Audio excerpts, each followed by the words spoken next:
Seoul's skyline glimmered under the evening lights, the city alive with its usual chaotic beauty. Inside the opulent ballroom of the Grand Zenith Hotel, the elite of the city mingled like predators circling their prey. The air was thick with expensive perfume, sparkling champagne, and hushed whispers of deals and betrayals. Among them, one woman moved gracefully but unnoticed. Rembo, a stunning black waitress whose striking blue eyes and radiant smile could have stolen the spotlight from anyone. Yet tonight, she was just another server carrying trays of champagne and hors d'oeuvres, trying her best to blend into the glittering crowd. Her heart raced as she navigated between the wealthy patrons, trying not to bump into anyone. She had been warned that tonight's clientele was different. These were not ordinary business people. These were people with power that could crush lives with a single word. She kept her head down, focusing on her work, and reminding herself that she had one goal tonight: make it through her shift without any disasters. Then it happened.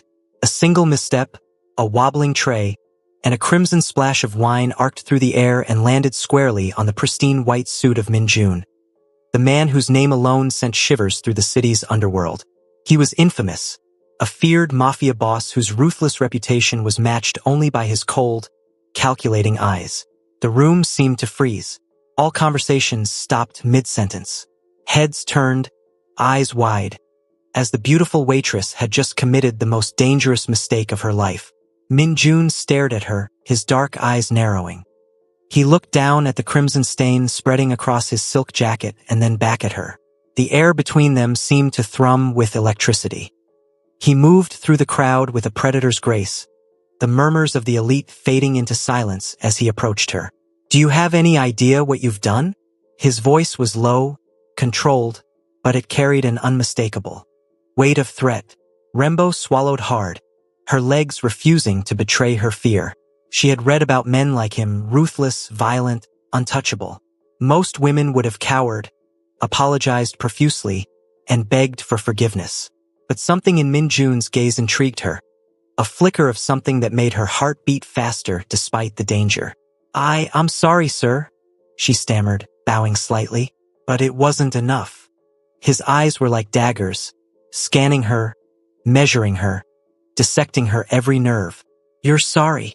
His lips curved into a faint, cruel smile. "Do you have any idea who I am?" "Yes," she whispered.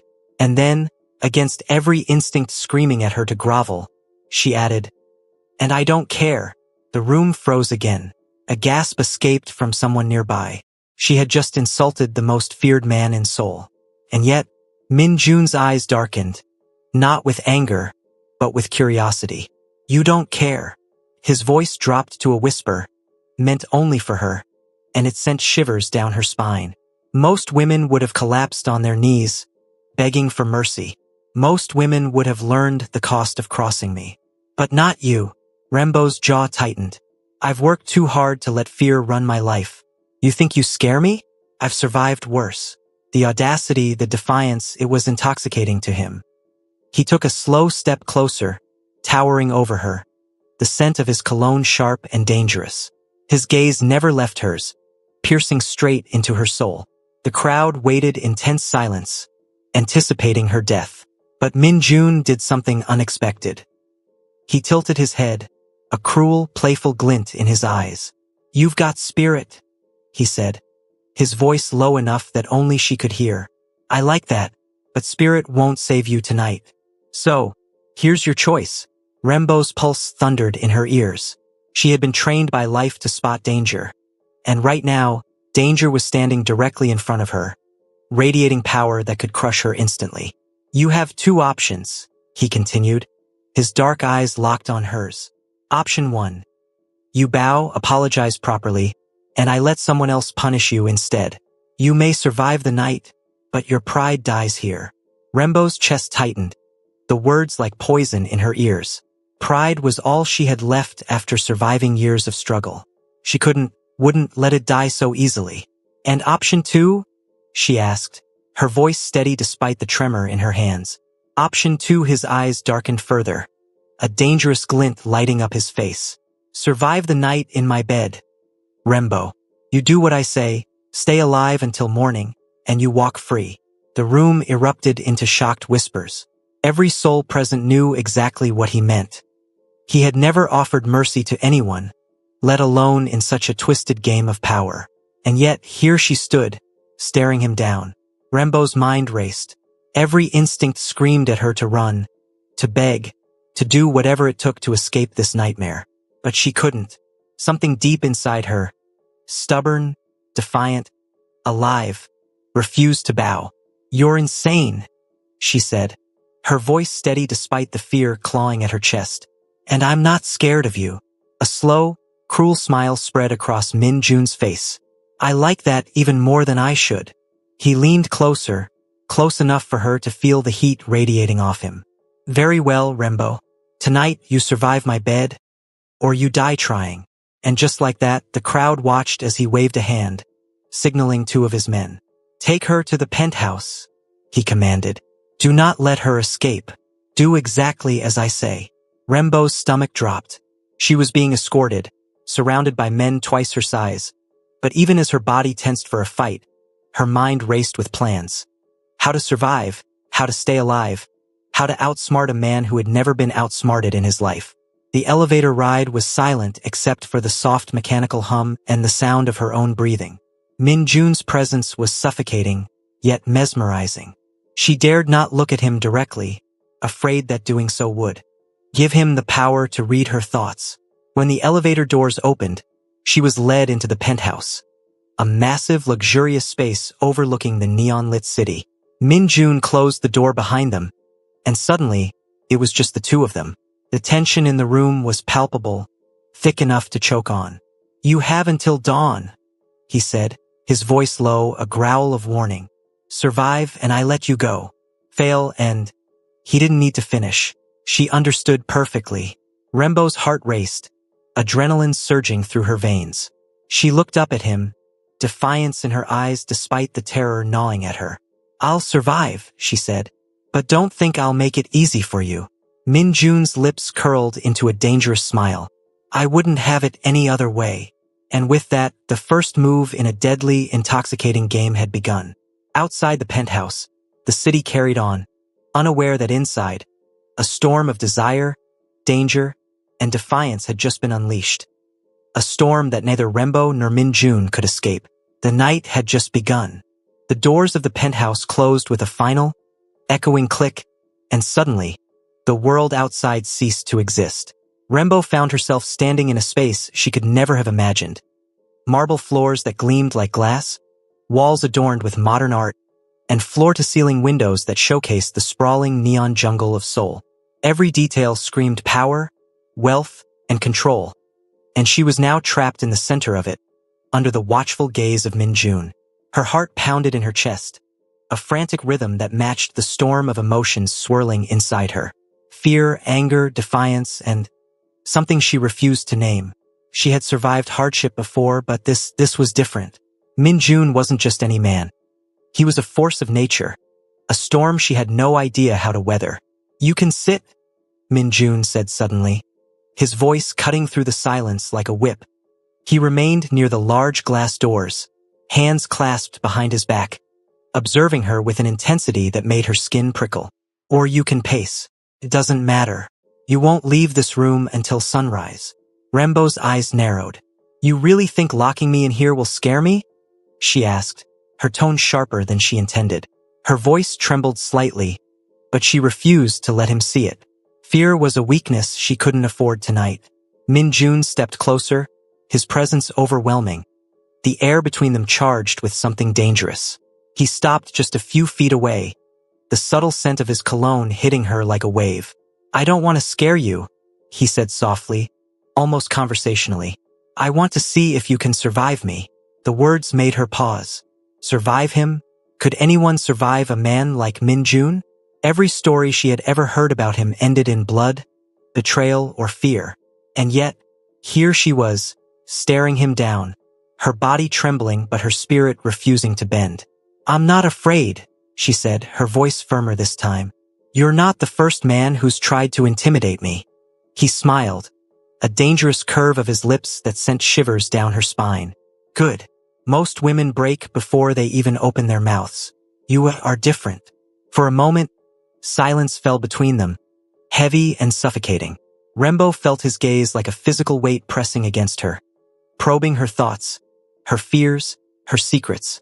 She shifted slightly, trying to find some semblance of comfort in the luxurious room, but there was none. Every chair, every couch, every piece of furniture felt like part of a trap, symbols of a life she had never known, and a life that now held her captive. Minutes stretched into hours, each one heavier than the last. Rembo's initial defiance began to crack as the reality of her situation settled in. She was alone with a man who could destroy her with a single thought, a man who had made her life his plaything for the night. Her mind raced with plans.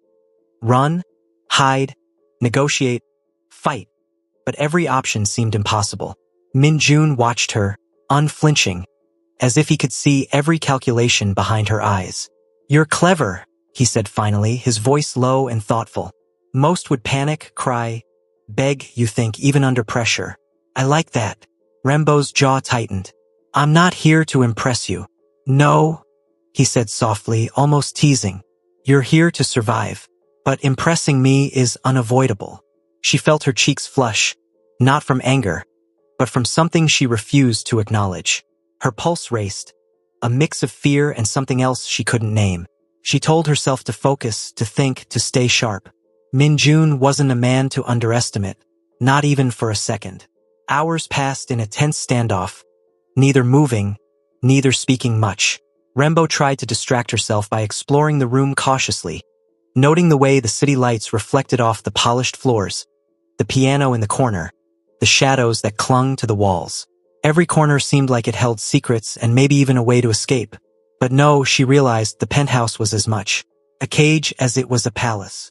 Finally, Min-jun broke the silence. "Do you sleep?" he asked casually, though there was an edge to his tone that made her flinch. "I haven't yet," she replied, wary. "Why?" "Because you will," he said, moving toward the piano. He ran his fingers over the keys, producing a low, melancholic tune that filled the room. Rembo froze, startled by the vulnerability in his music. She had expected cruelty, coldness, or commands, but not this. Not the sound of a man who, despite his ruthless reputation, could express pain so beautifully. For a moment, she saw a different side of him. One that wasn't the feared Mafia boss of Seoul. One that was human, fragile, and broken. It startled her, even as it made her wary. Was this a trap? Was he testing her? Or was this a glimpse of the man behind the legend? She moved closer to the piano, unable to resist the pull of curiosity. "You play beautifully," she said softly. Min-jun didn't look at her. "Thank you," he murmured, almost to himself. "Not many appreciate it." "You don't seem like the type to care if people appreciate you," she said, her voice firmer than she expected. He finally looked at her, his dark eyes flashing with something she couldn't name. Surprise? Amusement? Maybe even admiration. "You speak too much," he said, but there was no anger in his tone, only a quiet acknowledgement. "I can't help it," she replied, shrugging. "I talk to survive, and right now, I need to survive you." He let out a low chuckle, dark and dangerous, and stepped closer. The distance between them shrank, the tension thickening to an almost unbearable level. Rembo felt her chest tighten, her breath catching as she realized just how close he was. Every instinct screamed at her to step back, to run, to scream, but another, stranger instinct held her in place. Min-jun tilted his head, his gaze assessing, and for the first time, Rembo felt a flicker of vulnerability in him. A hint that behind the ruthless exterior, there was something human, but she couldn't let herself get too close. Not tonight. Survival was her only goal. Hours blurred as the night deepened. They spoke in measured words, teasing, testing, and challenging each other. Every glance, every word, every movement was a battle, a dangerous dance of dominance and defiance. Rembo felt her mind sharpen, her instincts heighten. She realized that surviving Min-jun wasn't just about endurance. It was about strategy, about reading the man in front of her, understanding him without letting him understand her. Finally, as the first hints of dawn crept through the massive windows, painting the city in shades of gold and pink, Rembo realized something astonishing. She had survived. She was still alive. She was still standing. And somehow, she was still in Min Jun's presence, without yielding, without surrendering. Min Jun, for his part, leaned against the piano, arms crossed, watching her. "You've done well," he said quietly, almost reluctantly. "Most wouldn't have made it this far." Rembo met his gaze, her own eyes steady despite the exhaustion coursing through her body. "I told you," she said softly, a small, defiant smile touching her lips. "I survive. That's what I do." He studied her for a long moment, then finally allowed a small, almost imperceptible nod. "Perhaps," he said, his voice low and thoughtful. "You are unlike anyone I've ever met." And in that moment, the air between them shifted. The night had been a battlefield, a test of wills and courage, and against all odds, Rembo had endured. She didn't know what tomorrow would bring. Perhaps danger, perhaps chaos. But for now, she had won her first round.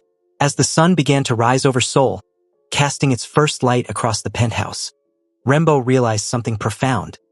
She wasn't just surviving Min Jun. She was changing him, too. And neither of them would ever be the same again. After surviving the night, Rembo thought she might finally catch a breath. But in the days that followed, she realized survival was only the beginning. Min Jun did not forget. He could not forget. She had entered his life like a storm, bold, unyielding, alive. And now his every thought seemed consumed by her defiance, her audacity, and the way her presence unervingly chipped at his carefully constructed walls. Started small. She noticed his black car parked discreetly outside the restaurant where she worked. At first, she thought it was coincidence, a chance alignment of traffic patterns or city patrols. But the subtle, sharp glint of the car window reflecting her own gaze made her heart skip, and she knew it wasn't chance. One evening, while carrying a tray of glasses across the crowded restaurant floor, she saw him sitting at the corner table, half hidden by the shadows, his dark eyes locked on her like a predator tracking its prey. Her stomach twisted into knots, a mixture of fear, frustration, and an undeniable thrill. "You're everywhere," she muttered under her breath, carefully keeping her voice low. A waitress nearby frowned. "Who are you talking to?" Rembo waved her off, forcing her face into a mask of composure. "No one." But it wasn't true. Min Jun was everywhere.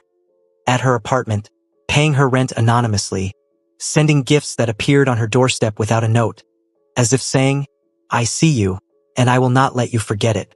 She hated him for it. She hated that she hated him. And yet, every time she caught a glimpse of his tailored suits, the glint of his dark eyes, or the briefest shadow of a smile, her heart betrayed her. It fluttered in her chest, loud enough to drown out reason, and she hated herself for noticing. Her friends noticed too. "Rembo?" one of them said, her voice tinged with worry. "You can't ignore it.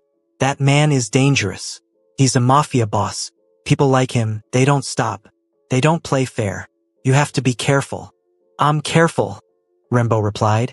But even as she said it, she wasn't sure if she believed herself. Danger, it seemed, had a way of wrapping itself around her, and Min Jun had become the embodiment of that danger. He appeared at her restaurant without warning, sitting silently at the bar, drinking black coffee while observing her. His presence was overwhelming, a weight that pressed against her senses. She hated the way her pulse raced, hated how her hands trembled slightly when she poured a drink and he caught her gaze. One evening, he arrived in a different way. She found an envelope slipped under her apartment door, heavy with the weight of intent. Inside was a sleek black card and a single sentence in his unmistakable handwriting. "I like to see you safe. Always." Her stomach churned. She didn't know whether to be furious, terrified, or strangely comforted. The card was both a threat and a promise, a declaration of control wrapped in an enigma. She tried to ignore it, but her mind betrayed her. She imagined him watching, waiting, analyzing every action. It was impossible to focus on anything else. Even when she tried to sleep, she saw the shadow of his presence in her dreams, a dark silhouette leaning against the edge of her consciousness, reminding her that she was never alone, never free. At work, his obsession became more apparent. Min Jun began orchestrating subtle interventions in her life. He paid off debts she didn't even know she had, arranged for bills to be quietly settled, and made sure her apartment was protected without her asking. It was infuriating. He didn't ask, didn't consult, just acted as though he owned a piece of her existence. "You're smothering me," she hissed when she discovered that he had sent someone to fix a leak in her ceiling, despite her protests. Min-jun leaned against the doorframe, his expression unreadable, arms crossed. "I'm not smothering you. I'm protecting you. And you have a way of attracting danger. You survived one night, but I cannot risk the rest of your life being threatened." Her eyes narrowed. "I don't need protection. I can take care of myself." He stepped closer, his voice dropping, dangerous and intimate. "Perhaps, but I don't want to find out if that's true the hard way." Rembo clenched her fists, a mix of frustration and something she couldn't name curling in her chest. He didn't understand it was never about danger alone. She thrived in danger. She had survived worse than him. The real challenge was controlling the pull he had over her. The way her mind betrayed her with every glance, every proximity, every word. And Min-jun noticed. He watched her carefully, studying the way she moved, the subtle expressions that betrayed her feelings. He could see her resistance, and he admired it, even as it fueled his obsession. Most women would have fallen, cowered, or begged for mercy. Not Rembo. She defied him at every turn, and it was intoxicating. One rainy evening, he appeared at her apartment without warning. The doorbell rang, sharp and insistent. She hesitated before opening the door, expecting a delivery or perhaps a neighbor. But when she opened it, there he stood, drenched from the rain. His dark hair plastered against his forehead, eyes blazing with an intensity that made her knees weak. "What are you doing here?" she demanded, trying to mask the tremor in her voice. "I told you," he said, stepping inside before she could react. "I don't ask permission to keep someone alive." Her pulse thundered. She wanted to be angry, wanted to throw him out, wanted to scream, but she didn't. She couldn't. There was something magnetic about him, a force she had no power to resist. "I don't need you," she said, her voice shaking slightly. "No," he admitted, his voice low and rough. "But you don't get to decide that. Not when the world is filled with people who would hurt you without hesitation." They stood there, the rain pouring outside, the room filled with tension that could cut through steel. Rembo realized, with a sinking feeling, that her defiance had not only survived the night, it had made him obsessed. He could not look away, could not forget her, could not rest until he had ensured her safety in every possible way. She hated that he had this power over her. She hated the way her heart raced when he leaned in, the way her mind betrayed her with fleeting thoughts of him, the way her body reacted even when she tried to resist. And yet, she could not deny it. Days turned into nights, and nights into days, with Min-jun's presence a constant shadow in her life. Gifts arrived, small and silent. A scarf left at her door, a bouquet of white lilies with no note, a black car always parked at a discreet distance when she left work. He was everywhere, always watching, always anticipating, always reminding her that he had claimed a place in her life she could not escape. And through it all, Rembo remained defiant. She met every gesture with resistance, every intrusion with clever retorts, every attempt to control her with unwavering independence. And Min-jun, instead of being frustrated, became even more captivated. Her fire, her courage, her unwillingness to yield. It was unlike anything he had ever encountered. One evening, as she closed the restaurant, she found him waiting outside, leaning casually against his car, umbrella in hand despite the fact it had stopped raining. She froze. "You really don't understand," he said softly, almost a whisper meant only for her. "I can't leave you alone. Not for a second. Not when there are people who would see you harmed." Rembo's heart clenched, a mixture of fear and something she refused to name. "And you think this obsession of yours will make me safe?" she asked, her voice tight. "I don't think," he replied, eyes dark and unreadable. "I know." And as she watched him walk away, disappearing into the shadows of the night, she realized something that terrified her as much as it exhilarated her. She didn't want him to stop. She didn't want him to leave. Somehow, despite her resistance, despite her fear, She wanted the very thing she had sworn she would never need, Min-jun. And Min-jun, in turn, was caught in a spiral he could not escape. No woman had ever challenged him like Rembo. No woman had ever stirred him, provoked him, haunted his thoughts. And now she was everywhere, inside his mind, his heart, and even in the spaces between his ruthless calculations. He didn't understand why she had survived the night, but he knew one thing for certain. He could never survive without her. The sun had barely risen over Seoul when Rembo received the first message that made her blood run cold. It was from Hannah, her best friend since childhood, a woman who had seen her through every hardship and every heartbreak. Hannah didn't sugarcoat things, and her text reflected that blunt honesty. Rembo, you're in danger. That man, Min-jun, he's not just dangerous, he's poison. The police are investigating him for murders and drug trafficking. You need to stay away. Now. Rembo stared at the message, her fingers tightening around her phone. She knew Hannah was right. Min-jun was a feared mafia boss whose name was whispered in fear across the city. Every story she had ever heard about him ended with someone dead, disappeared, or broken beyond repair. And yet, she couldn't stop thinking about him. Couldn't stop feeling that strange pull whenever his black car appeared outside her apartment or the restaurant. She shoved the phone into her bag and tried to focus on her shift. But her heart raced with every shadow, every honk of a distant horn, every flicker of movement near the windows. She had survived one night with him, but survival was not the same as safety. Not by a long shot. Her fears were confirmed that very evening. Rembo was carrying a tray of steaming dumplings to a table when the first warning signs appeared. A group of men, rough-looking and aggressive, pushed their way into the restaurant.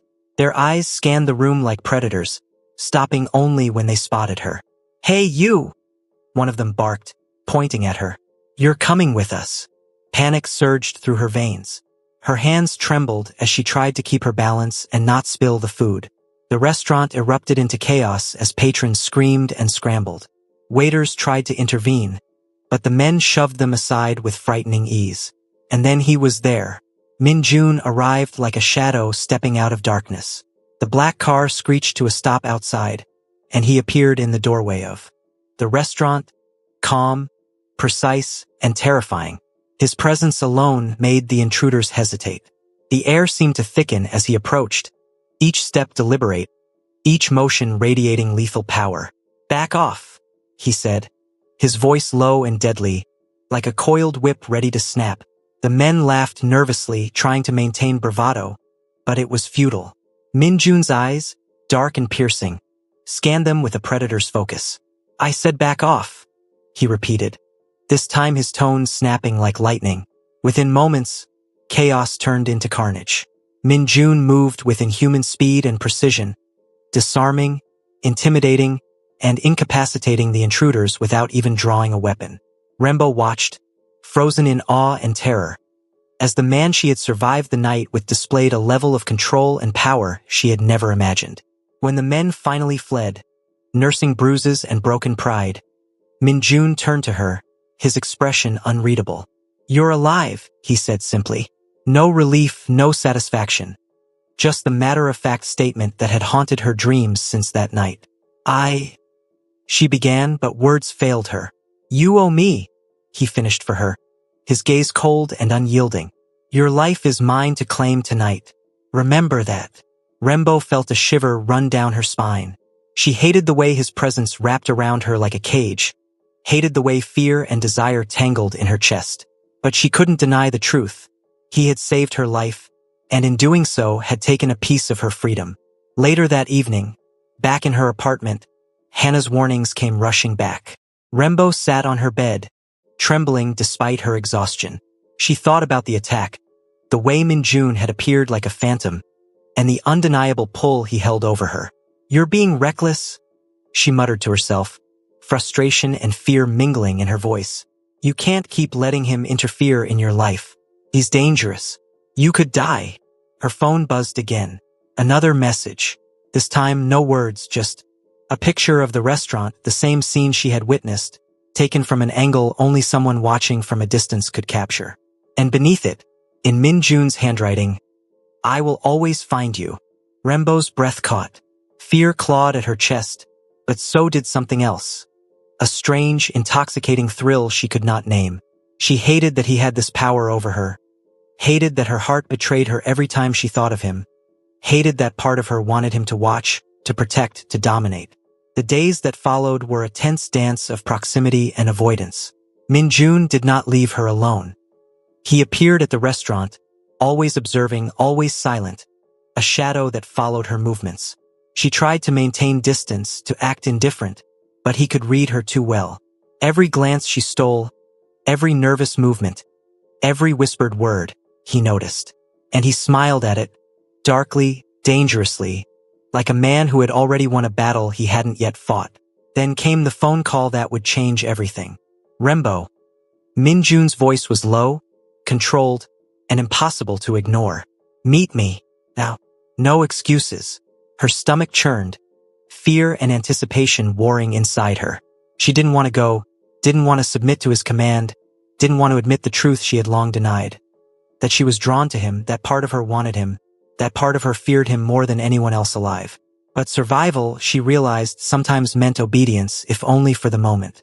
When she arrived, she found him waiting in the shadows of an alley near her apartment, tall, imposing, and impossibly calm. His presence filled the narrow space, suffocating and magnetic all at once. You need to understand something, he said without preamble, his eyes boring into hers. You are walking a dangerous line. Every move you make could bring harm, not just to you, but to anyone who cares for you. I understand, she replied, her voice steady despite the tremor in her chest. But I can take care of myself. He chuckled, a sound that sent shivers down her spine. You're clever, but cleverness isn't enough. The world I live in doesn't forgive mistakes. And you're already involved. Rembo's jaw tightened. I don't belong in your world, she said firmly. I survive in my own. Min-jun stepped closer, his voice dropping to a dangerous whisper. And yet you survive with me. That is the difference. You will never be free from me completely. Not now, not ever. But that doesn't mean you can't survive. She felt a thrill run through her body, a mixture of fear, anger, and something else she refused to name. She hated him for the power he held over her. Hated that her heart raced in his presence. Hated that she wanted him more than she should. And he noticed. Of course he noticed. You're hiding something, he said, his voice low and commanding, his eyes dark and unyielding. Fear, desire, both, and I can see it. I am not afraid of you, she said, though her voice betrayed her slightly. You are, he replied softly, leaning closer, close enough for her to feel the heat radiating off his body. But that fear, it's what makes you alive. It's what makes you irresistible. Her heart pounded in her chest, and for the first time since that fateful night, she wondered if survival was even possible. Could she withstand this obsession, this dangerous pull, this man who seemed determined to consume every part of her life without asking permission? Min-jun didn't answer. He didn't need to. His presence, his gaze, his dark, commanding aura said enough. The night ended with him walking away, disappearing into the shadows as silently as he had arrived, leaving Rembo trembling and conflicted, aware of the danger surrounding her, yet unable to deny the strange thrill his obsession brought. As she locked her apartment door and leaned against it, she whispered to herself, he's dangerous, poison. I shouldn't want this, but I can't stop thinking about him. And somewhere in the darkness of Seoul, Min-jun's black car waited, watching, patient, and relentless, as he calculated his next move. He would protect her, dominate her, and claim her in ways she didn't yet understand. And she, whether she wanted it or not, was already his obsession. The moment Min-jun arrived at her apartment that evening, Rembo knew things were about to escalate. The rain had fallen in torrents, leaving slick streets and the faint scent of wet asphalt hanging in the air. He stood there, tall, drenched, and immovable, a storm of control and dominance incarnate. His dark eyes held the same intensity as always, but tonight there was an added layer, determination. You need to come with me, he said simply, his voice carrying the weight of inevitability. For your own protection. Rembo's chest tightened. She hated this. She hated how calm he made everything seem, how absolute his authority was, how impossible it was to resist him. She had survived countless hardships, faced dangers most people wouldn't dare imagine.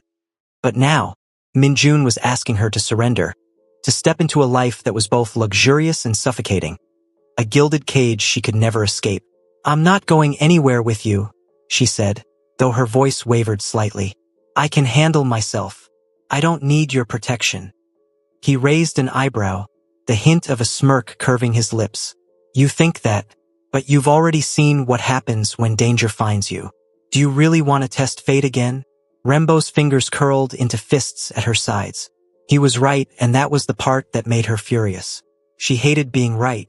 She hated that she could see through his words, that she could feel the truth pressing against her like a physical force. And yet, she refused to give him the satisfaction of surrender.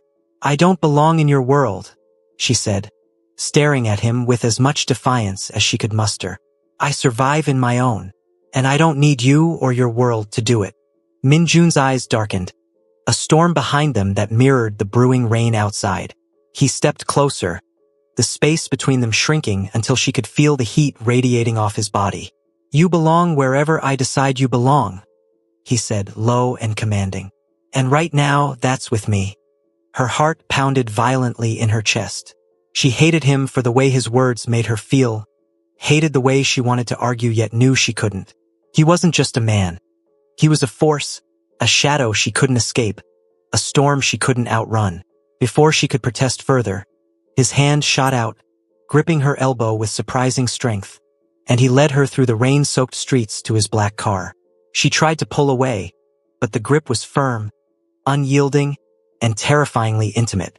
Every step felt like a surrender she had not intended to make. Yet there was no choice. The ride to his mansion was silent, the tension inside the sleek car almost unbearable. Rembo stared out the window, watching the city blur past, her mind racing. She hated the opulence, the control, the undeniable sense of being trapped. But she couldn't deny the pull, the strange, intoxicating thrill of being so close to a man who exuded danger and power. When they arrived, the mansion loomed like a fortress, a palace carved from marble and steel, its lights glowing ominously in the night.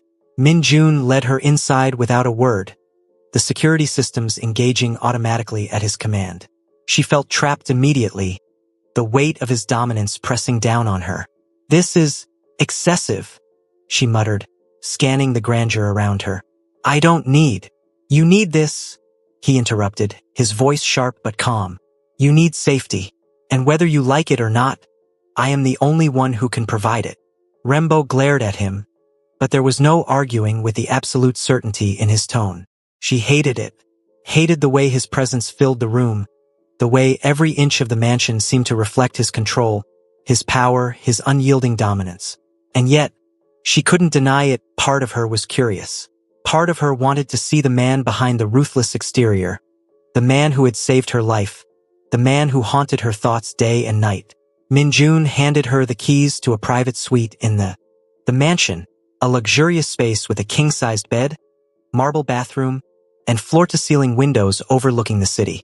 She felt a pang of resistance, hating how comfortable it all was, hating how much it tempted her to stay despite everything.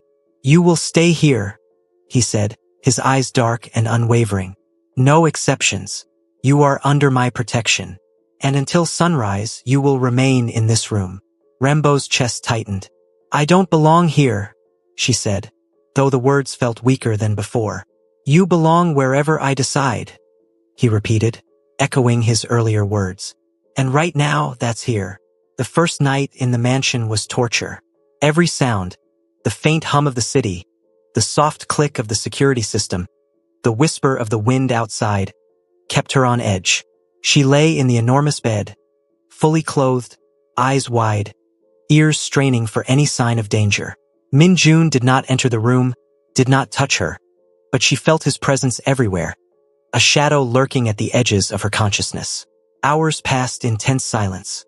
Her mind raced with strategies, plans of escape, ways to outsmart a man who seemed impossible to outsmart. But with every passing minute, a strange realization gnawed at her. She did not want to escape. Not completely. Because Minjun was fascinating, dangerous, and impossibly captivating. Every word he had spoken, every glance he had thrown, every subtle movement he had made had pulled her in ways she refused to name. Fear mingled with curiosity, resistance with desire, and she felt herself unraveling in ways she didn't fully understand. When she finally drifted into a light, uneasy sleep, she was startled awake by a sound. A soft, deliberate knock on the door. She froze, heart racing, her mind instantly calculating the possibilities.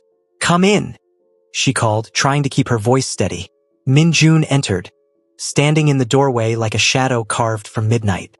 His eyes studied her, taking in every detail of her posture, every tremor of her fingers, every flicker of emotion in her gaze.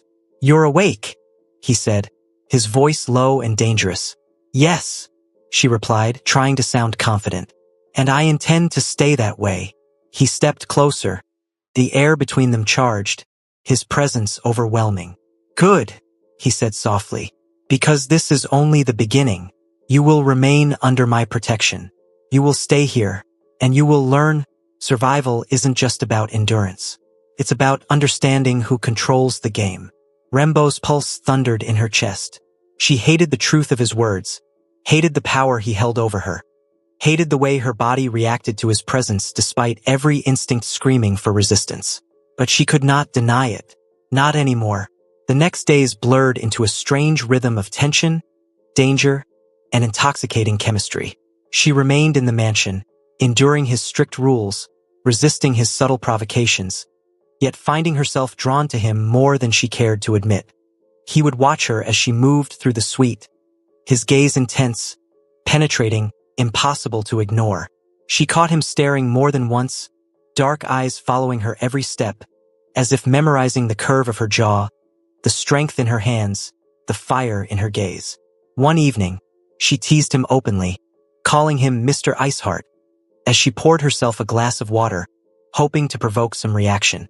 Min-jun's dark eyes flicked to her, and for the first time, a small smirk touched his lips. "You talk too much," he said, his tone sharp, yet there was something in it that told her he was enjoying the game.